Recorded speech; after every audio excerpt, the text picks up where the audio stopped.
How powerful generals destroy enemies without fighting. Machiavelli's strategy. They told you that strength is measured in confrontation. That real power is displayed on the battlefield with blood, sweat, and dominance through direct force. That is the most catastrophic misconception you will ever carry into conflict. You have been conditioned to believe that every enemy must be met head-on, every challenge must be confronted with aggression, and every battle must be fought until someone breaks. But look at the scoreboard of history. The generals who won through brute force are footnotes. The ones who achieved total victory without ever drawing their sword are legends. The most devastating truth about warfare, whether on a battlefield or in a boardroom, is this: the fight you can see coming is never the one that destroys you. Real power is not about winning battles. It is about making battles irrelevant. It is about engineering circumstances where your enemy defeats himself, where victory is achieved before the first move is made, where surrender is the only logical option left on the table. The generals who understood this did not need larger armies. They needed sharper minds. 500 years ago, a man sat in Florence watching the most powerful families in Italy tear each other apart. He watched armies clash, cities burn, and dynasties crumble, not because they lacked military strength, but because they misunderstood the nature of power itself. His name was Niccolo Machiavelli, and he recognized something that most men spend their entire lives refusing to see: the greatest victories are silent. They happen in the shadows. They unfold through strategy so precise that by the time your enemy realizes he has lost, reversing the outcome is already impossible. Today, we are going to decode the 5 strategies that powerful generals use to destroy enemies without fighting. These are not theories. These are the battle-tested frameworks that have toppled kingdoms, bankrupted rivals, and eliminated threats so completely that history barely remembers the defeated ever existed. If you master these principles, you will never waste energy on unnecessary conflict again.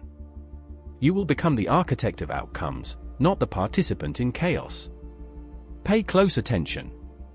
The war you refuse to see is the war you are currently losing. 1. You make the enemy defeat himself through exhaustion. The first strategy is strategic depletion. You do not attack your enemy's strength. You drain it. Most men, when they identify an opponent, immediately start calculating how to overpower them. They assess the enemy's resources, position, and capabilities, and then they attempt to match or exceed them through direct confrontation. This is amateur thinking. This is how you turn every conflict into a contest of attrition where victory goes to whoever can endure pain the longest. That is not strategy. That is suffering. Machiavelli observed that the wise prince never engages the enemy at full strength when he can instead force the enemy to engage himself at quarter strength. What does this mean? It means you do not meet your opponent where he is strongest. You make him chase you where he is weakest. You force him to expend energy, resources, and focus on battles that do not matter while you conserve yours for the strikes that do. Think about the last conflict you entered. Did you meet it head-on? Did you pour energy into a direct confrontation, believing that the fastest path to resolution was through the center of resistance? If so, you made the mistake that has destroyed more men than any external enemy ever could. You allowed your opponent to dictate the terms of engagement. You fought on his timeline, in his arena, using the methods he was most prepared to counter.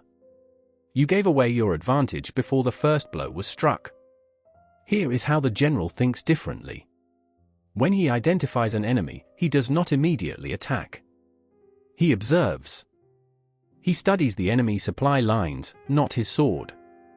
He examines the enemy's dependencies, his vulnerabilities, the alliances that keep him afloat.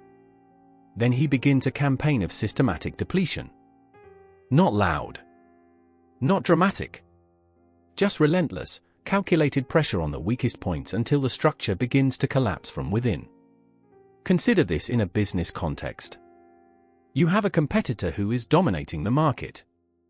The amateur move is to try to outmarket them, undercut their prices, or directly challenge their position. This drains your resources and validates their dominance. The general's move is different. You identify what they depend on. Maybe it is a key supplier. Maybe it is a specific demographic. Maybe it is a reputation they have built on a single differentiator. You do not attack them. You quietly make that dependency unreliable. You cultivate the supplier. You serve the demographic better. You innovate past their differentiator. You do this consistently, without announcing your strategy, until one day they wake up and realize their foundation has eroded. They did not lose to you. They lost to the invisible decay you engineered. Machiavelli wrote that a wise man ought always to follow the paths beaten by great men and imitate those who have been supreme, so that if his ability does not equal theirs, at least it will savor of it. Study Sun Tzu, who said that the supreme art of war is to subdue the enemy without fighting. Study Napoleon, who said never interrupt your enemy when he is making a mistake. These men understood that the enemy's greatest weapon is his own momentum. When you force him to move, to react, to chase, to defend positions he never intended to hold, you turn his strength into his prison. Here is your execution framework. Identify your enemy's primary resource. Is it time? Money? Reputation? Attention? Energy? Once you know what fuels him, create conditions that force him to burn that fuel inefficiently.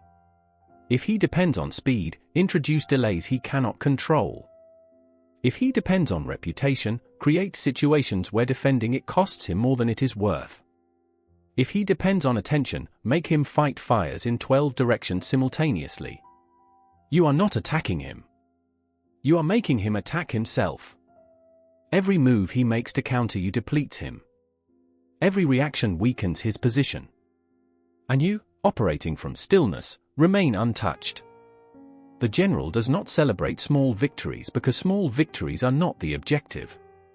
The objective is total collapse. You are not trying to wound your enemy. You are trying to make him so exhausted from defending against shadows that when you do finally strike, he has nothing left to fight back with. That is not cruelty. That is efficiency. 2. You control the narrative before the battle begins. The second strategy is psychological preeminence. You win in the mind before you ever engage in the field. Most men focus entirely on tangible resources, money, manpower, materials. These matter, but they are downstream from the real battleground. The real war is happening in perception. The side that controls the narrative controls the outcome, regardless of the actual balance of power.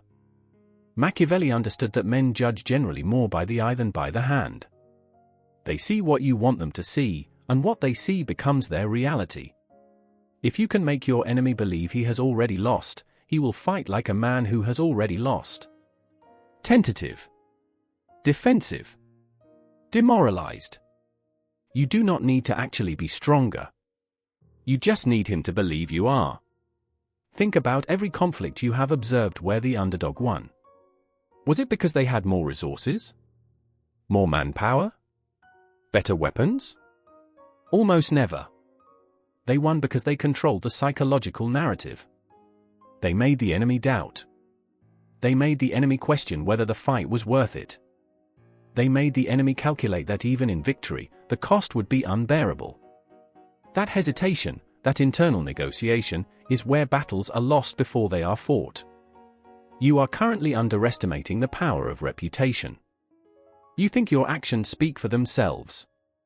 They do not. Your reputation speaks first, and it speaks louder. When people hear your name before they meet you, they have already decided how to engage with you. If your reputation precedes you as someone who is ruthless, strategic, and undefeated, they approach you with caution. They offer concessions before you even ask. They avoid conflict because they have already calculated that fighting you is a losing investment. Here is how you build this. You do not build it through boasting. You build it through calculated displays of power in low-stakes situations that get amplified through observation. You pick battles you know you can win decisively, and you win them in ways that are memorable. Not brutal. Not cruel. Just absolute. When someone challenges you on something small and you respond with such precision and totality that the outcome is never in question, people take note. They start telling the story. Do not engage with him unless you are certain. I saw what happened to the last person who tried. Machiavelli wrote that it is not titles that honor men, but men that honor titles. Your reputation is your title. It opens doors, closes conflicts, and determines whether your enemies choose to test you or to negotiate. If you have no reputation, you will be tested constantly. Every interaction will be a battle because no one knows what happens when they cross you. But if your reputation is clear, most battles never begin. People self-select out of conflict with you because the risk-reward calculation does not make sense. Consider the general who leaks information about his own strength before the battle. Not lies. Truths presented in ways that maximize psychological impact. He lets the enemy know about a recent victory, a new alliance, a resource he has just acquired. The enemy command begins to doubt. They start asking questions. Are we sure about this? What if the intelligence is wrong? What if we are walking into a trap? That doubt spreads through the ranks. Morale weakens. Resolve softens. By the time the armies meet, one side is already fighting from a position of psychological defeat. You need to apply this in every domain. When you enter a negotiation, the other side should already know that you do not negotiate from weakness. When you enter a competitive market, your competitors should already be aware of your track record. When someone considers opposing you, they should have already heard 3 stories about what happened to the last person who tried. You are not fabricating these stories. You are ensuring that your actual victories are visible, are told, are weaponized into deterrence. Here is your framework. Every 90 days, engineer a visible win. It does not need to be massive. It needs to be clear, decisive, and public enough that it gets observed. Fire an underperformer publicly and watch how the rest of your team sharpens up. Outmaneuver a competitor in a way that gets noticed in your industry. Enforce a boundary so firmly that people talk about it. These are not vanity projects. These are investments in your psychological infrastructure. They are the reason your next conflict never happens. The enemy who believes he cannot win will either avoid the fight entirely or will enter it so hesitantly that you have already won. That is not manipulation. That is understanding that warfare is 10% physical and 90% psychological. The general who masters the 90% never needs to engage the 10. 3. You give the enemy a golden bridge to retreat. The third strategy is strategic mercy. You make surrender more attractive than resistance.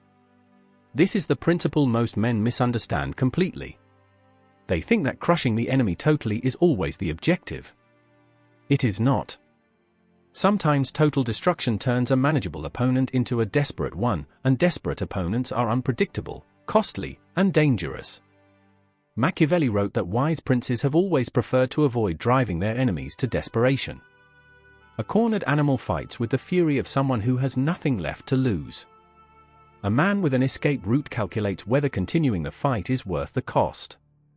You want your enemy calculating, not raging.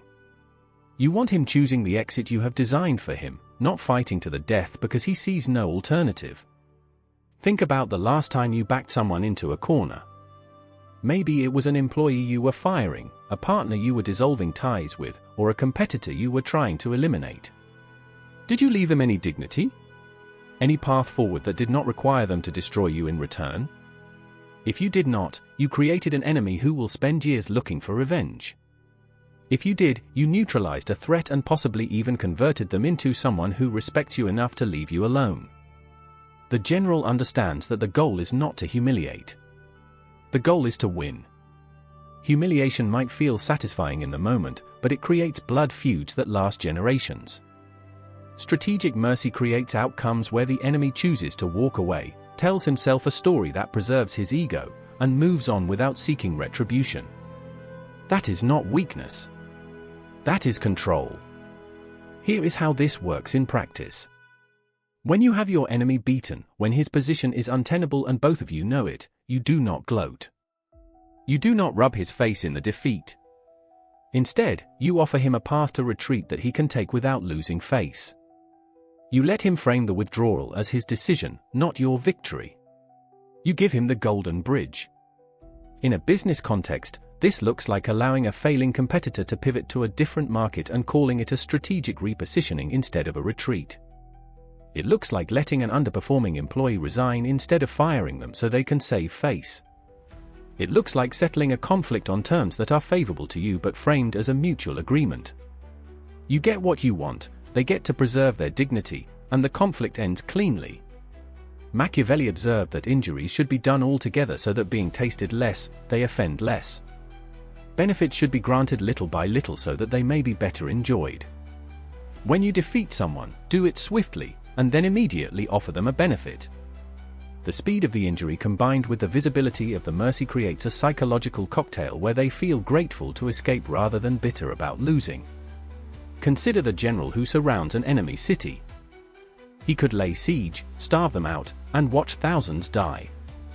Or he could send a message, leave now with your lives and whatever you can carry. Stay, and no one survives. Most choose to leave. The general achieves his objective, control of the city, without the cost of a prolonged siege, without creating a population that will rebel forever, without wasting resources on a battle that is already won. The enemy walks away telling himself he chose survival over a pointless last stand. Everyone wins except for the conflict itself, which dies quietly. You need to stop seeing every conflict as a zero-sum annihilation. Some conflicts are. Most are not. Most conflicts are solved more elegantly by making the enemy's exit easier than his resistance. You still win. You just win without creating a lifelong adversary who has nothing better to do than plot your downfall. Here is your execution. When you have someone beaten, offer them a way out that preserves their story. Let them save face. Let them tell others it was their choice. Let them walk away with enough dignity that revenge is not their next move. You do not need their submission. You just need them gone. The golden bridge achieves that without the cost of grinding them into dust. The truly powerful general understands that some victories are not worth the enemies they create. Give them the bridge. Let them cross it. And get back to building your empire while they are busy rebuilding theirs somewhere far away from you. For you control the terrain, not the battle. The fourth strategy is environmental dominance. You do not fight on the enemy's terms. You create conditions where the only battles that can be fought are ones you have already won. Most men react to the battlefield they are given. They show up to the fight and try to win within the constraints they find. That is not strategy. That is survival. The general does not adapt to terrain. He selects it, shapes it, or abandons it entirely. Machiavelli understood that the prince who allows another to choose the field of battle has already given away half his strength.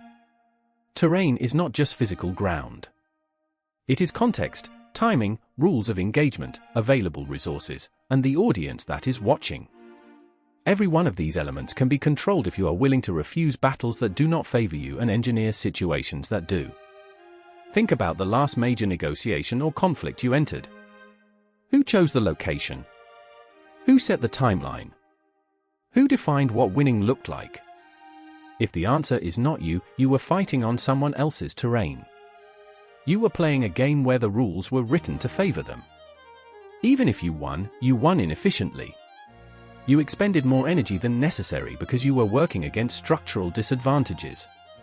The general never accepts the battlefield as given. When the enemy proposes a meeting, he does not simply show up.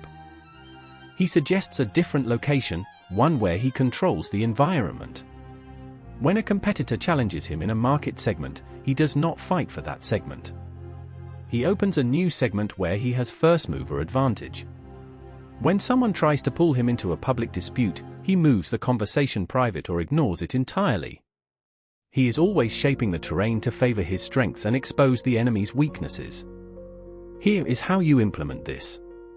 Before you engage any conflict, ask yourself, who chose these conditions? If you did not, refuse them. Change the time. Change the place. Change the format. Change the question being asked. If you cannot change the terrain and the terrain does not favor you, do not engage. Walk away. Find a different battlefield entirely. The amateur thinks walking away is losing. The general knows that walking away from a bad battlefield is the first move toward winning. In a career context, this looks like refusing to compete for a promotion in a system rigged against you and instead building leverage by becoming indispensable in a different capacity. It looks like not trying to beat an entrenched competitor in their strongest market but instead creating a new market where they are irrelevant. It looks like not defending yourself in a court of public opinion you cannot control but instead taking the conversation to a venue where you set the rules. Machiavelli wrote that the first method for estimating the intelligence of a ruler is to look at the men he has around him. He understood that you are shaped by your environment. If you are surrounded by weakness, mediocrity, or hostility, your effectiveness is capped no matter how strong you are individually. The general curates his environment ruthlessly. He removes people who drain him. He constructs systems that amplify his strengths. He operates in markets, industries, and social circles where his natural advantages are maximized. Consider the general who is outnumbered. He does not meet the enemy in an open field where numbers decide the outcome. He chooses a narrow pass where only a fraction of the enemy force can engage at once. He chooses high ground where the enemy must climb while fatigued. He chooses night when his troops are more disciplined and the enemy is more likely to panic. Every choice is designed to neutralize the enemy's advantage and magnify his own. That is not luck. That is terrain mastery. You need to start thinking this way in every domain.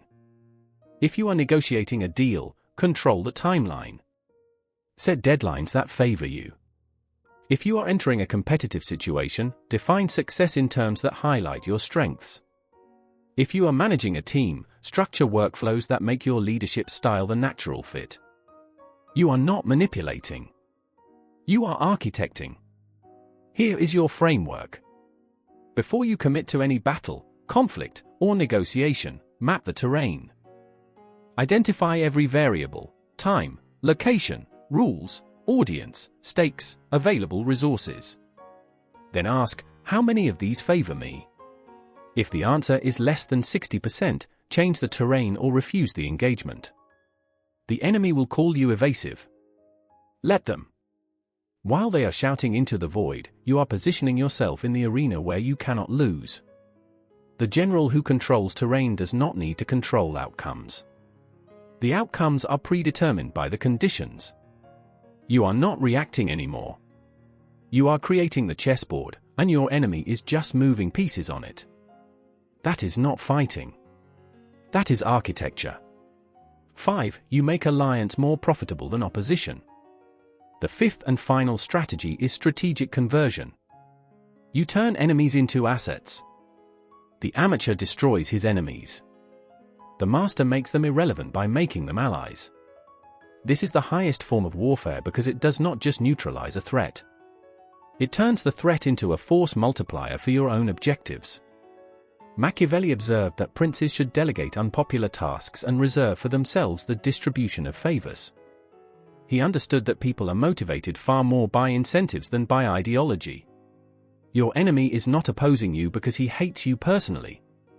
He is opposing you because he believes his interests are in conflict with yours. The moment you make those interests align, the opposition evaporates. Not through force. Through logic. Think about the conflicts you are currently in. How many of them are truly ideological? How many are actually just conflicts of interest that have been personalized over time? Most conflicts that feel deeply personal are actually just poorly structured incentive systems.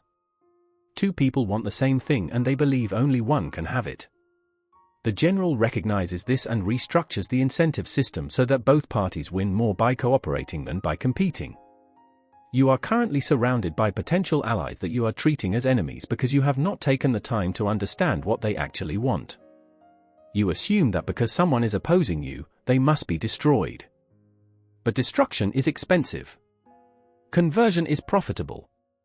The person who is currently working against you could, with the right incentive structure, be working for you. Here is how this works in practice. When you encounter opposition, you do not immediately escalate. You investigate. What does this person want? What are they afraid of losing? What would make cooperation more attractive than conflict? Once you understand their motivations, you design an offer that gives them what they want in a way that also serves your objectives. You are not bribing them. You are showing them that the path of least resistance to their goals runs directly through cooperation with you. In a business context, this looks like acquiring your biggest competitor instead of trying to bankrupt them. It looks like bringing a rival onto your advisory board where their insights benefit you instead of fighting them in the market. It looks like offering a critic a role in shaping the solution instead of ignoring their complaints. You are not surrendering. You are converting an expense into an investment. Machiavelli wrote that one who deceives will always find those who allow themselves to be deceived. But he also knew that one who offers mutual benefit will always find those who allow themselves to be convinced. People are not loyal to principles. They are loyal to their interests. When you align your success with their success, opposition becomes irrational. Consider the general facing a coalition of smaller kingdoms. He could fight them one by one, expending resources and creating bitterness. Or he could approach the weakest member of the coalition privately and offer them a better deal: join me and I will make you second in command. Stay with them and you will be conquered third. The weakest link calculates. They realize that their current allies will not protect them when their turn comes. They flip. The coalition fractures. The general has just turned a 6-front war into a 3-front war without losing a single soldier. You need to start seeing opposition as opportunity. Every person opposing you is a person with agency, motivation, and self-interest. They are not cartoon villains. They are rational actors making decisions based on incomplete information. Your job is to complete their information in a way that makes cooperation the obvious choice. Here is your execution framework. Identify your most costly opponent. Do not attack them. Study them. Find out what they want that you can provide or facilitate. Then approach them not as an enemy but as a problem solver. You want X. I want Y. Here is how we both get what we want. If they are rational, they will calculate that this is better than continued conflict. If they are irrational, you have learned something valuable and you can proceed with destruction knowing that conversion was attempted. The most elegant victories in history were not battles. They were agreements. Rome did not conquer every territory through military force. Many territories joined willingly because the cost of resistance was higher than the benefit of membership. Alexander did not fight every city. Many opened their gates because he made it clear that cooperation was rewarded and resistance was annihilated. You are holding the same tools. The general who can turn his enemies into his infrastructure is the general who builds empires that last. Because he is not just defeating opposition. He is absorbing it, redirecting it, and using its energy to fuel his own expansion. That is not mercy. That is mastery. If you are still here, you are operating at a level most men will never reach. Most people cannot tolerate strategic thinking for more than 3 minutes before they retreat back into reactive patterns and comfortable delusions. You stayed because you understand that power is not about strength. It is about architecture. If this resonates with the reality you are building, like this video and subscribe to the channel. This is not about vanity metrics. This is about signal. The algorithm serves you what you engage with, and engagement with substance creates a feed that sharpens you instead of dulls you. But recognize the constraints we are operating under. There are strategies of deception, infiltration, and total warfare that cannot be discussed openly. The platform has limits. Public discourse has boundaries. The deepest tactics are reserved for those who are serious enough to seek them in private. That space is the architect level.